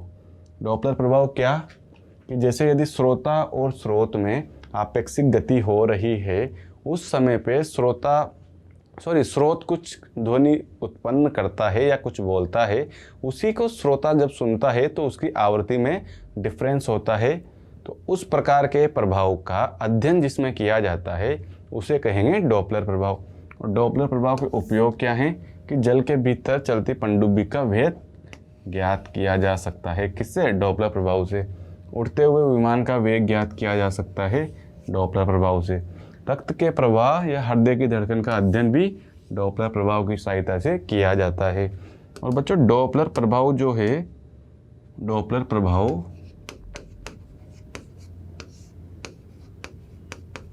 केवल ध्वनि में देखने को मिलता है। दुनिया में केवल ध्वनि में ही डॉपलर प्रभाव देखने को मिल सकता है। ये एक ऐसा गुण है जो अन्य किसी भी प्रकार की भौतिक राशि या कोई भी अन्य चीज़ नहीं दर्शाती है। तो इस प्रकार हमने इस चैप्टर के बारे में पूरी थ्योरी पढ़ ली है, पूरी व्याख्या कर ली है। अब हम इसके न्यूमेरिकल्स करेंगे। बच्चों अब शुरू करते हैं इस चैप्टर से जुड़े हुए अंकिक प्रश्न, जो इस प्रकार है कि जो पहला क्वेश्चन है वो हमारा इस प्रकार है कि ध्वनि का जो तारत्व है वो किस प्रकार निर्भर करता है। तो जो तारत्व की हमने बात की थी, तारत्व यानी पिच, ये किस पर निर्भर करता है? आवृत्ति पर। आवृत्ति पर निर्भर करता है डायरेक्ट। और यदि हम इनडायरेक्ट बात कर रहे हैं तो ये तरंग दैर्ध्य पर भी निर्भर करता है। अब आप पूछोगे कि तरंग दैर्ध्य पर कैसे? कि जो आवृत्ति होती है वो समानुपाती होती है तरंग दैर्ध्य के 1 के बटे के। तो किस पर निर्भर किया? आवृत्ति पर और तरंग दैर्ध्य पर। लेकिन यदि दोनों ऑप्शन में दिए हुए हो तो हमें क्या करना है? आवृत्ति को टिक करना है। क्यों? क्योंकि इस पर डायरेक्ट निर्भर करता है। ठीक है, डायरेक्ट किस पर? आवृत्ति पर। और इनडायरेक्ट किस पर? तरंग दैर्ध्य पर भी। इसलिए इसका आंसर होगा, तरंग दैर्ध्य नहीं, आवृत्ति। और यदि आवृत्ति ऑप्शन में नहीं दिया हुआ होता तो हम तरंग दैर्ध्य को भी सही मान सकते थे, लेकिन यहाँ पर आवृत्ति दिया हुआ है इसलिए हम सही करेंगे आवृत्ति को। इसके बाद हमारा अगला क्वेश्चन है कि कोई भी वस्तु है वो 1 मिनट में 120 चक्कर करती है, तो इसकी आवृत्ति क्या होगी? हमारा जो थ्योरी था उसमें हमने पढ़ा था कि जैसे 1 मिनट में चक्रों की संख्या क्या होती है? आवृत्ति। ठीक है, 1 मिनट में जो चक्कर लगाए गए हैं उन्हें क्या कहा जाएगा? आवृत्ति। तो 1 मिनट में कितने? 60 सेकंड, 1 सेकंड में, 1 सेकंड में जितने चक्कर लगाए जाते हैं उन्हें क्या कहा जाएगा? आवृत्ति। तो 1 सेकंड यानी कि 1 मिनट में कितने 60 सेकंड, और 60 सेकंड में कितने चक्कर लगा रहा है 120। तो 60 में 120 लगा रहा है, इसका मतलब 1 सेकंड में कितने चक्कर लगाए होंगे 2 चक्कर। तो 1 सेकंड में 2 चक्कर लगाए तो आवृत्ति कितनी हो गई 2। यदि 1 सेकंड में 100 चक्कर लगाए हुए होते तो आवृत्ति कितनी होती 100 हो जाती। और आवृत्ति का मात्रक क्या होता है हर्ट्ज या 1/मीटर। ठीक है। इसके बाद हमारा अगला क्वेश्चन है कि निम्न में से कौन सा डॉपलर प्रभाव से संबंधित है। डॉपलर प्रभाव से संबंधित कौन सा है ये आपको बताना है। पहले क्वेश्चन को ध्यान से पढ़ना है कि संबंधित पूछा है, यहाँ पर संबंधित नहीं है हो तो आंसर चेंज हो जाएगा, और इसीलिए आपको क्वेश्चन पढ़ना है ध्यान से। तो क्या पूछा है कि डॉपलर प्रभाव से संबंधित कौन सा है। तो हमने बात की थी कि जो ध्वनि होती है उसके अलावा कोई भी डॉपलर प्रभाव नहीं दर्शाता। इसके बाद में है कि अल्ट्रासोनिक जो तरंगे होती है इनकी आवृत्ति कितनी होती है। जो अल्ट्रासोनिक है वो ली जाती है 20 किलोहर्ट्ज़ से ज़्यादा वाली तरंगे, उनको किस में रखा गया है अल्ट्रासोनिक में। तो इसका आंसर हो जाएगा 20 किलोहर्ट्ज़ से ज़्यादा। इसके बाद हमारा अगला क्वेश्चन है कि हम किन तरंगों को सुन सकते हैं, कितनी आवृत्ति तक हमारी श्रव्य परास में होती है और हम सुन सकते हैं। तो इसके ऑप्शन हमें दिए गए हैं 20 हर्ट्ज़ से 2000 हर्ट्ज़, ऐसा नहीं, 20 से 200 हर्ट्ज़, 2 से 20,000 हर्ट्ज़ या 20 से 20,000 हर्ट्ज़। तो बच्चों हमारी जो श्रव्य परास होती है वो होती है 20 से 20,000 हर्ट्ज़ के बीच में, ये आवृत्ति हम सुन सकते हैं। इसके अलावा जो इससे ज़्यादा होगी वो भी हम नहीं सुन सकते, और जो कम होगी वो भी हम नहीं सुन सकते। ज़्यादा को कौन सुन सकते हैं, जैसे चमगादड़ है, व्हेल है, डॉल्फिन है और चमगादड़। और कम को कौन सुन सकते हैं, जैसे गैंडा है, व्हेल है, ये कम को सुन सकते हैं। और जो भूकंप के हम झटके महसूस करते हैं, भूकंप जो आता है वो भी इससे कम डेसिबल का आता है, उसकी भी आवृत्ति इससे कम होती है। इस क्वेश्चन के लिए सही जवाब होगा 20 हर्ट्ज़ से लेके 2000 हर्ट्ज़ तक या 20 किलो हर्ट्ज़ तक, 20 से लेके 20,000 हर्ट्ज़ तक या 20 किलो हर्ट्ज़ तक। इसके बाद हमारा अगला क्वेश्चन होगा कि स्पष्ट प्रतिध्वनि सुनने के लिए मूल ध्वनि या परावर्तित ध्वनि के बीच कम से कम कितना समय अंतराल होना चाहिए।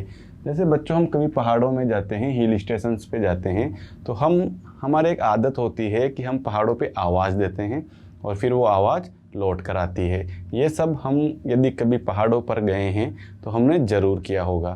तो उसके लिए भी एक रूल होता है कि जो हमने आवाज़ दी और जो आवाज़ आई उसमें यदि 2 सेकंड से कम का गैप है तो हम उस आवाज़ को नहीं सुन पाएंगे। ठीक है, इसे कहते हैं इको। हम उस आवाज़ को नहीं सुन पाएंगे। तो जो मूल ध्वनि है और परावर्तित ध्वनि है उसके बीच में कम से कम 2 सेकंड का गैप होना चाहिए। उसके बाद में है कि निम्न में से किस ध्वनि तरंग में तरंगदैर्घ्य सर्वाधिक लंबी होती है। जो तरंगदैर्घ्य है या फ्रीक्वेंसी है वो इस प्रकार संबंधित होती है। कैसे, आवृत्ति तरंगदैर्घ्य के इस प्रकार संबंधित होती है। और यदि हमें एग्जैक्ट निकालनी है तो यहाँ पे क्वेश्चन आता है प्रकाश का वेग। तो आवृत्ति है वो इस प्रकार संबंधित होती है, यानी कि जिसकी आवृत्ति ज़्यादा होगी उसका तरंगदैर्घ्य कम होगा। यहाँ पे हमें दिया हुआ है कि 400 हर्ट्ज़, 200, 300 और 100। तो जिसकी आवृत्ति ज़्यादा उसकी तरंगदैर्घ्य कम, और हमसे पूछा है सर्वाधिक लंबी तरंगदैर्घ्य, तो वो किसकी ज़्यादा होगी? जिसकी आवृत्ति सबसे कम होगी। यहाँ पर सबसे कम आवृत्ति 100 हर्ट्ज़ है, इसलिए 100 हर्ट्ज़ वाली जो तरंगे होगी उसकी तरंगदैर्घ्य सर्वाधिक लंबी होगी इस क्वेश्चन के अकॉर्डिंग। इसके बाद में सोनार का नाम आया है कि सोनार की फुल फॉर्म क्या होती है, और इसके बारे में हमने बात की थी कि जो सोनार है उसकी फुल फॉर्म होती है साउंड नेविगेशन एंड रेंजिंग। ठीक है, सोनार के बारे में हम बात कर चुके हैं। सोनार की फुल फॉर्म है साउंड नेविगेशन एंड रेंजिंग। इसके बाद हमारा अगला क्वेश्चन है सोनार के जैसे ही रडार, और रडार की फुल फॉर्म क्या होती है? Radio detection and ranging. Sonar में साउंड नेविगेशन एंड रेंजिंग, और रडार में क्या होगा? Radio detection and ranging. इसके बाद हमारा अगला क्वेश्चन है कि ध्वनि के संचरण कर सकती है। ध्वनि किस में संचरण कर सकती है? ध्वनि कहाँ पर चल सकती है, या ध्वनि का संचरण कहाँ पर हो सकता है? तो इसके लिए पहला ऑप्शन है केवल ठोस में नहीं। ध्वनि तो हमने गैसों में भी सुनी है, जैसे हम बात कर रहे हैं, द्रव में भी सुनी है, तो इन सभी में ध्वनि संचरण कर सकती है। यदि यहाँ निर्वात भी होता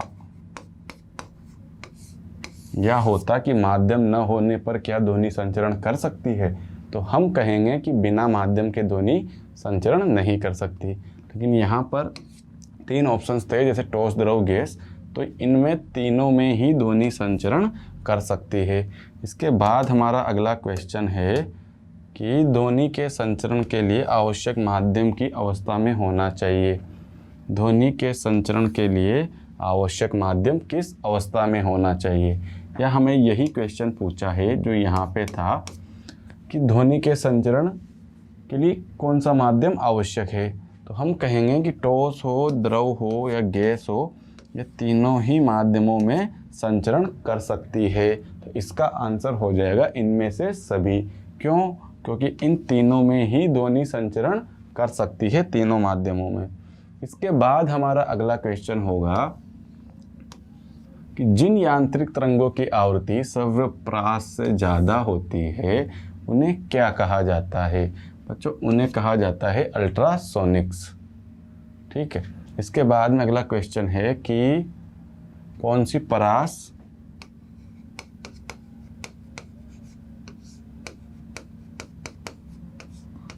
परास मनुष्य के श्रव्य में नहीं है? ठीक है, कौन सी आवृत्ति मनुष्य के श्रव्य में नहीं है? तो हम जानते हैं कि 20 से लेके 20 किलो हर्ट्ज तक की आवृत्ति इंसान सुन सकता है। तो हम ये देखेंगे कि इस रेंज में कौन कौन आ रहा है।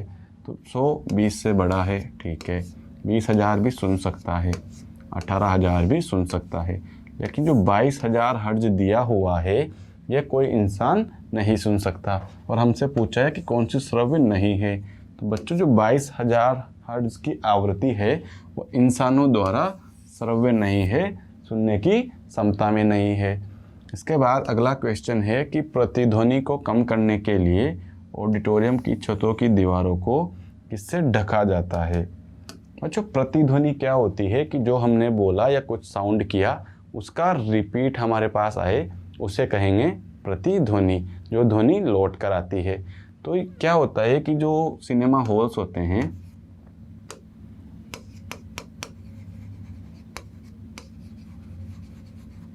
ये पैक होते हैं सब तरफ से, ठीक है, चारों तरफ से पैक होते हैं। तो यदि इनमें प्रतिध्वनि गूंज के आएगी या ध्वनि वापस रिपीट होके आएगी तो हम जो आगे बोला गया है उसे सुन ही नहीं पाएंगे ठीक से। तो इसके लिए क्या किया जाता है कि यहाँ पर फाइबर के बोर्ड लगाए जाते हैं जो प्रतिध्वनि को आकर्षित कर लेते हैं या ऑब्जर्व कर लेते हैं, उन्हें संशोधित या फिर क्या बोलते हैं हिंदी में, सोख लेते हैं। जो प्रतिध्वनि आती है उसे सोख लेते हैं, जिससे क्या होता है कि प्रतिध्वनि वापस रिपीट नहीं होती और हमें जो आगे मूवी में या हम जो भी देखने गए हैं उसमें आगे जो बात हो रही है, आगे जो ध्वनि आ रही है उसे हम सुन पाते हैं। क्यों? क्योंकि जो फाइबर के बोर्ड होते हैं वो उस प्रतिध्वनि को सोख लेते हैं। तो ऑडिटोरियम की छतों को किससे ढका जाता है? फाइबर के बोर्ड से ढका जाता है और उसकी छतें भी वक्राकार बनाई जाती है ताकि जो प्रतिध्वनि का जो साउंड है उसे कम किया जा सके। तो आपसे पूछा जाए कि ऑडिटोरियम की छतों को वक्राकार क्यों बनाया जाता है, तो क्यों बनाया जाता है? प्रतिध्वनि को कम करने के लिए। बच्चों, हमारा अगला क्वेश्चन है कि हवा में ध्वनि का वेग कितना होता है। हवा में ध्वनि की बात करें तो 3 × 10⁸ वेग होता है। किसका? प्रकाश का। कहाँ पे? निर्वात में। तो ये तो हो गया प्रकाश का वेग। और 1500 मीटर पर सेकंड यदि ध्वनि की बात करें तो ये वेग होगा टोसों में। ठीक है, 1500 मीटर पर सेकंड, सॉरी 5000 मीटर पर सेकंड तो होगा ठोस में, 1500 होगा द्रव में। द्रव में किस में? जल में। जल और समुद्री जल दोनों में कितना होगा? 1500 मीटर पर सेकंड। समुद्री जल में थोड़ा ज़्यादा होता है, 1520 के समथिंग होता है। इसके बाद में है 330 मीटर पर सेकंड, जो हमारे लिए सही आंसर होगा, जो हवा में ध्वनि का वेग होता है। इसके बाद में हमारा अगला क्वेश्चन है कि वायु में ध्वनि की चाल कितनी होती है। तो बच्चों यहाँ पर दिया हुआ है, सब ऑप्शन देखिए, 331।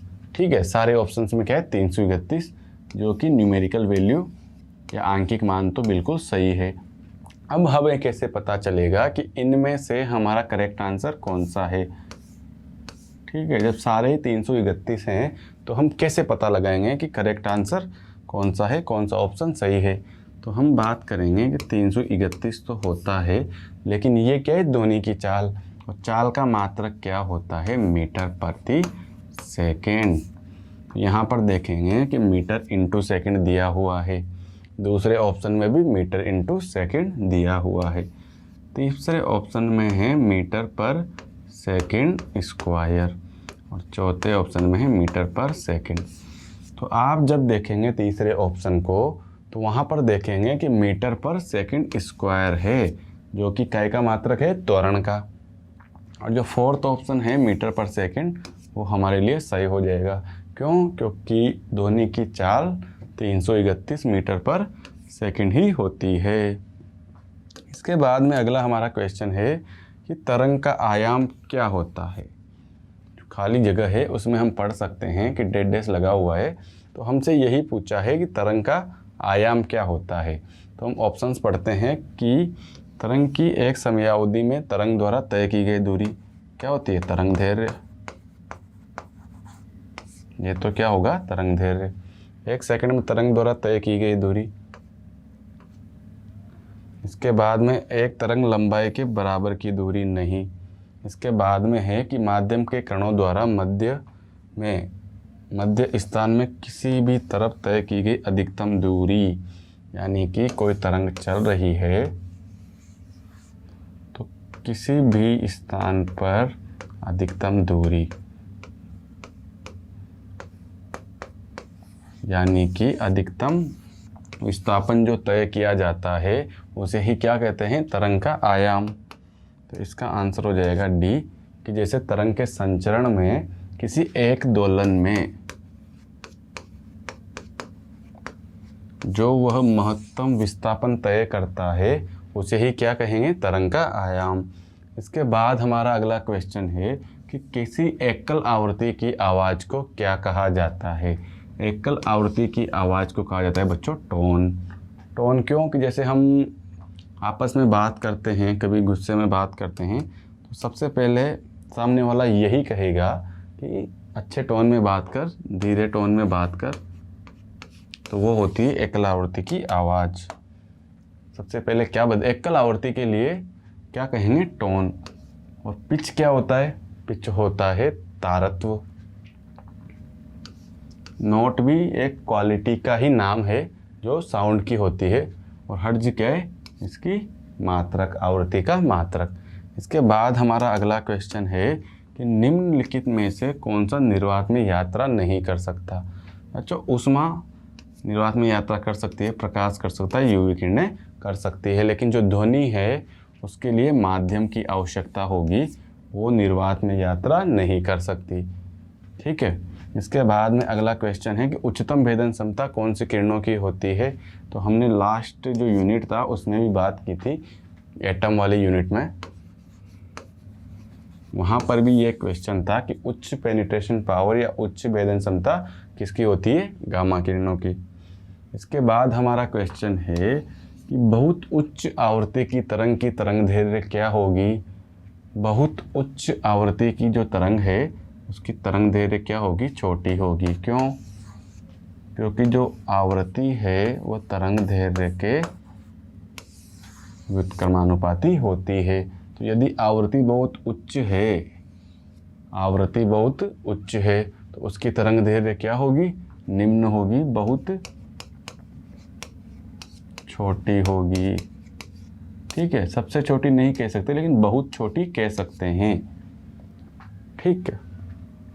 इसके बाद में हमारा अगला क्वेश्चन है कि बैंगनी रंग के प्रकाश की तरंग दैर्घ्य कितनी होती है। तो हमें याद रखना है कि जो बैंगनी रंग है उसकी तरंग दैर्घ्य 390 से 455 नैनोमीटर तक होती है। बच्चों हम अगले चैप्टर में ऑप्टिक्स पढ़ने वाले हैं और हम बात करेंगे कि जैसे रंग कैसे बनते हैं।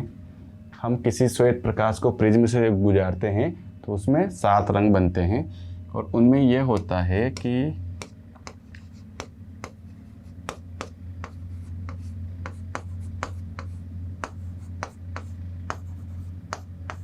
इसकी ट्रिक है बेआनीह पीनाला। ठीक है। तो सबसे पहले होता है बैंगनी, और जब नीचे से ऊपर से नीचे की ओर जाते हैं तो तरंग दैर्घ्य बढ़ता है। तो वैसे तो बैंगनी की सबसे कम होती है तरंग दैर्घ्य, इसको हम विस्तार से पढ़ेंगे। ये इसकी ट्रिक है कि बैंगनी, नीला, आसमानी, हरा, उसके बाद में पीला, नारंगी और लास्ट में कौन सा, लाल। तो ये ट्रिक है, इसको हम अगले चैप्टर में जानेंगे। अभी तो इसके लिए आप याद कर लीजिए कि बैंगनी रंग की जो प्रकाश की तरंग दैर्घ्य है वो कितनी 390 से 455 नैनोमीटर तक होती है। उसके बाद में हमारा अगला क्वेश्चन है कि निम्न में से कौन सी तरंग की विशेषता नहीं है। तरंग दैर्घ्य दर्शाती है, आयाम दर्शाती है, आवृत्ति दर्शाती है, लेकिन तरंग, कोई भी तरंग माध्यम नहीं दर्शाती। माध्यम किसी तरंग की विशेषता नहीं हो सकता। इसके बाद में अगला क्वेश्चन है मिलान करने का, और हम मिलान करते हैं। हमने तरंगों के बारे में पढ़ा था और इनके स्रोत भी पढ़े थे, इनके उपयोग भी पढ़े थे। तो आइए आपको कितना याद है उसके बारे में जानकारी लेते हैं। कि जैसे रेडियो तरंगे है, तो रेडियो तरंगे क्या काम आती है। ठीक है, रेडियो तरंगों के आप इस्तेमाल देखिए कि रेडियो तरंग इलेक्ट्रॉनिक्स रिमोट में काम आती है, नहीं। विमान नेविगेशन में नहीं। कैंसर को नष्ट करने के लिए नहीं। किस में काम आती है, सेलुलर फ़ोन में। तो पी का क्या हो जाएगा, 3rd। उसके बाद में है कि सूक्ष्म तरंगे या माइक्रो तरंगे क्या काम आती है। तो ये काम आती है बच्चों नेविगेशन में। हमने पढ़ा था जैसे विमान है, जहाज है, तो उनकी जो गति है उसका पता लगाने में किसका इस्तेमाल करते हैं, सूक्ष्म तरंगों का। उसके बाद में है अवरक्त, और अवरक्त किरणें काम क्या आती है, घरेलू रिमोट के स्विच में। जो इलेक्ट्रॉनिक रिमोट होते हैं वो इंफ्रारेड रेज निकालते हैं और संकेतन का कार्य करते हैं। इसके बाद में है गामा किरणें, जो एक ही ऑप्शन बचा है जिसका आंसर हो जाएगा कैंसर को नष्ट करने के लिए, बैक्टीरियाज को मारने के लिए। बैक्टीरिया को नष्ट करते हैं तो कैंसर के उपचार में गामा किरणों को काम में लिया जाता है। तो पहले का क्या हो जाएगा, पी का 3, तो ये 2 को काट दो, पी के लिए 3 है। उसके बाद में क्यू का क्या है, 2nd, क्यू का 2nd, तो ये सही हो जाएगा। उसके बाद में चेक कर लीजिए कि आर के लिए पहला है और एस के लिए 4th है। आर के लिए पहला, इसके लिए 4th, तो हमारा ऑप्शन हो जाएगा डी करेक्ट। इसके बाद में हमारा अगला क्वेश्चन है कि यदि एक तरंग की आवृत्ति बढ़ती है तो इसकी तरंग दैर्घ्य पर क्या असर पड़ेगा। यदि आवृत्ति बढ़ रही है तो उसकी तरंग दैर्घ्य अपने आप ही कम हो जाएगी। ठीक है, तो इसका ऑप्शन है कि वह बढ़ जाती है, नहीं, वह समान रहती है, नहीं। वह घट जाती है, नहीं। वह घट जाती है, क्योंकि इन दोनों के बीच में संबंध कैसा है, F समानुपाती होता है 1 के बटे में तरंग दैर्ध्य के, तो वह निश्चित रूप से घट जाएगी। इसके बाद हमारा अगला क्वेश्चन है कि निम्नलिखित में से कौन सी विद्युत चुंबकीय तरंगे हैं।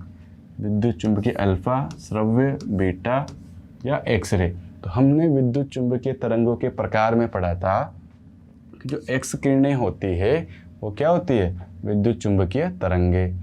इसके बाद अगला क्वेश्चन है, जैसे हमने अभी ट्रिक पढ़ी थी बेआनी पिनाला वाली, तो उसमें हमने देखा था कि जो बैंगनी रंग का प्रकाश है उसकी तरंग दैर्ध्य सबसे कम होती है, और जो लास्ट में लाल कलर का प्रकाश था उसकी तरंग दैर्ध्य सबसे ज़्यादा होती है। और उसी पे बेस क्वेश्चन आ गया, तो किस रंग की तरंग दैर्ध्य सबसे कम होती है, बैंगनी रंग की। हमेशा ही बैंगनी रंग की जो तरंगे हैं उनकी तरंग दैर्ध्य लाल की तुलना में हमेशा कम होगी। उसके बाद हमारा अगला क्वेश्चन है कि निम्नलिखित में से कौन सा कथन ध्वनि तरंगों और प्रकाश तरंगों के बारे में सही है। ध्वनि और प्रकाश तरंगों की बात की गई है, तो दोनों अनुप्रस्थ तरंगे होती है, नहीं हो सकती। क्यों? क्योंकि ध्वनि प्रकाश के लिए माध्यम नहीं चाहिए, ठीक है, और ध्वनि के लिए माध्यम चाहिए ही चाहिए, वरना ये गमन नहीं कर पाएंगी। तो दोनों अनुप्रस्थ भी नहीं हो सकती और दोनों अनुदैर्ध्य भी नहीं हो सकती। अब आपको पता होना चाहिए कि जो प्रकाश तरंगे हैं ये क्या होती है, अनुदैर्ध्य। अनुदैर्ध्य क्यों? क्योंकि इनके लिए माध्यम की आवश्यकता नहीं होती। उसके साथ साथ ये क्या होती है, अयांत्रिक। हमने 2 प्रकार पढ़े थे और 2 प्रकारों के हिसाब से इन्हें क्लासिफाई किया था।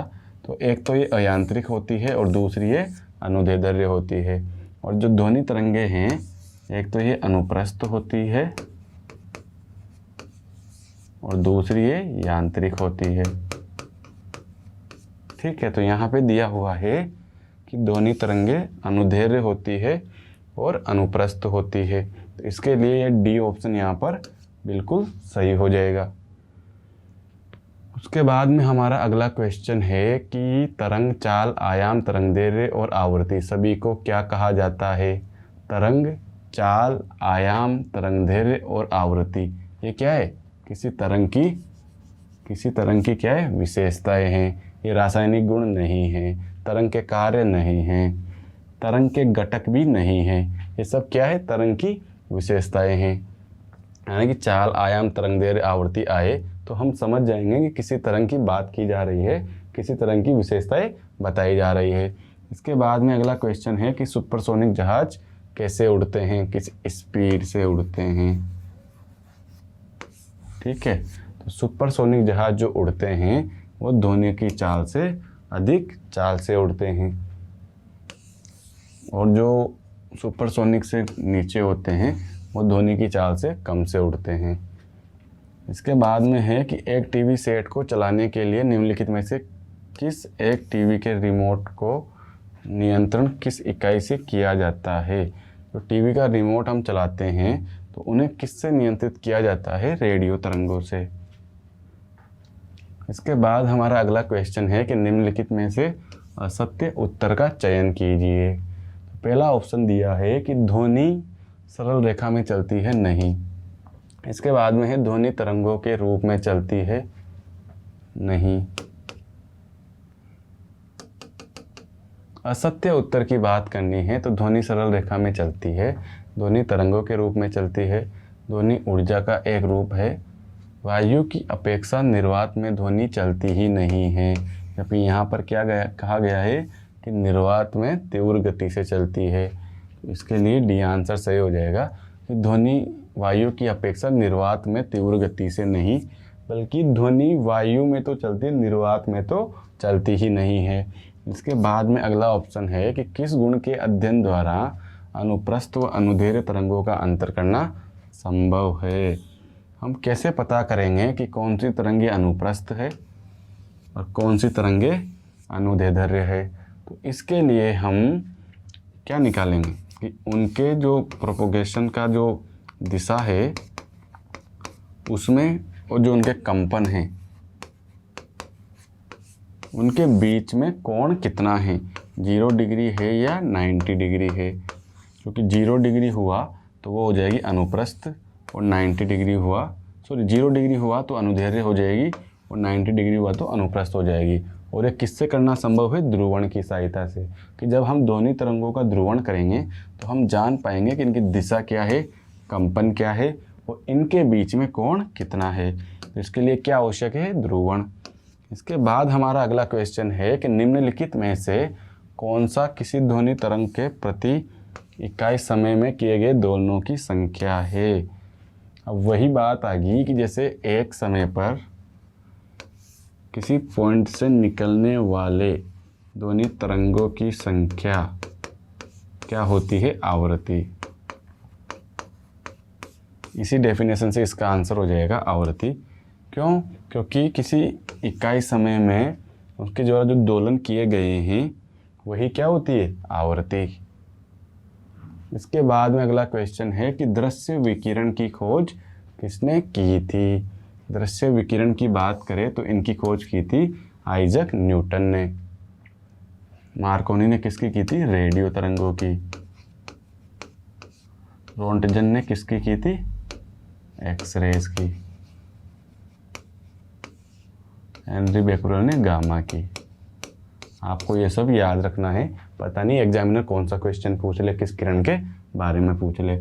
इसके बाद में है कि सूर्य द्वारा उत्सर्जित हानिकारक विकिरणें कौन सी होती है, पराबैंगनी या अल्ट्रावायलेट। ये हम बचपन से पढ़ते हुए आए हैं कि जो ओजोन परत है वो पराबैंगनी किरणों को धरती पर नहीं पहुंचने देती है, जिससे ही हम सुरक्षित है। तो वो कौन सी किरणें हैं, अल्ट्रावायलेट या पराबैंगनी, और जो हानिकारक होती है हमारी स्किन के लिए और हमारे लिए।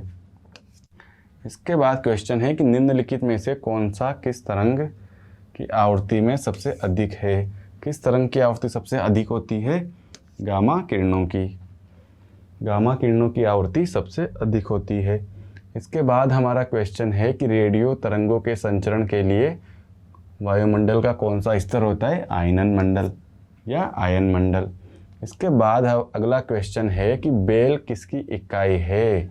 बेल के द्वारा ध्वनि की तीव्रता को मापा जाता है।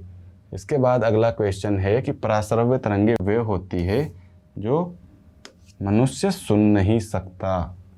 यदि मनुष्य सुन सकता तो वो हमारे लिए क्या हो जाएगी, श्रव्य तरंगे। तो पराश्रव्य कौन सी, जो हम सुन नहीं सकते। इसके बाद अगला क्वेश्चन है कि निम्नलिखित में से असत्य उत्तर का चयन कीजिए। ये क्वेश्चन रिपीट हो चुका है और इसका आंसर आएगा वायु की अपेक्षा निर्वात में ध्वनि तीव्र गति से चलती है, जबकि ऐसा नहीं होता है। और हमसे क्या पूछा गया है, असत्य आंसर पूछा गया है। तो इसका आंसर होगा कि वायु की अपेक्षा निर्वात में ध्वनि की गति तीव्र नहीं हो सकती। क्यों, क्योंकि निर्वात में तो चलती ही नहीं है। निर्वात में ध्वनि गति नहीं करती है। और ये क्वेश्चन भी रिपीट हो चुका है कि किस गुण के अध्ययन द्वारा अनुप्रस्थ और अनुदैर्घ्य तरंगों का अंतर करना संभव होता है। क्यों, ध्रुवण से क्यों किया जाता है, क्योंकि ध्रुवण की सहायता से हम जो ध्वनि तरंगे हैं उनकी गति की दिशा और ध्वनि तरंगों के कंपन, इनका अध्ययन कर सकते हैं और पता कर सकते हैं कि इनके मध्य कोण कितना है। और अनुप्रस्थ और अनुदैर्घ्य बताने के लिए हमें पता होना चाहिए कि इन दोनों के मध्य कोण कितना है। यदि कोण 90 डिग्री हुआ तो हम कहेंगे कि अनुप्रस्थ तरंगे हैं। कोण 0 डिग्री हुआ यानी कि ये दोनों एक दूसरे के समांतर हुए तो कोण 0 डिग्री होगा और हम कहेंगे अनुदैर्घ्य तरंगे हैं। और ये एक दूसरे के लंबवत हुए तो हम कहेंगे कि कोण 90 डिग्री है और तरंगे कौन सी है, अनुप्रस्थ। तो इसका आंसर हो जाएगा डी, ध्रुवण।